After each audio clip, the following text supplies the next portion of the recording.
अस्सलाम वालेकुम नाज़रीन। पाकिस्तान न्यूज़ में खबरों जो सिलसिलो जारी है। खबर शामिल कंदासीं पिरालो खां।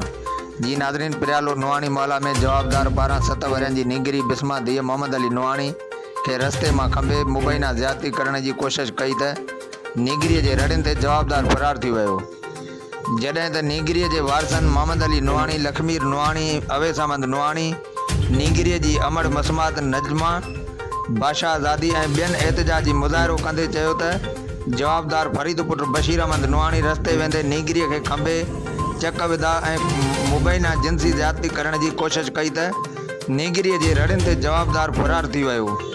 जंहिंजो इतलाउ हद जी पिरालो पुलिस खे ॾिनो ऐं जवाबदार ख़िलाफ़ NC दाख़िल कराई, पर हिन महिल ताईं का बि गिरफ़्तारी अमल में न अची सघी। जवाबदार फरीद ऐं संदसि भाउर एहसान नवीद घर ते हमलो कयो ऐं हींअर मौतमार धमकियूं ॾेई रहिया आहिनि। जॾहिं त मामले खे दॿाइण ऐं जवाबदारनि खे बचाइण लाइ राजूनी कोशिशूं जारी आहिनि। ॿिए तरफ़ पिरालो पुलिस जो चवणु आहे त इल्ज़ाम हेठि आयल जवाबदार के ख़िलाफ़ जांच करे रहिया आहियूं। Report Majid Ali Solangi, Pakistan news TV पिरालो।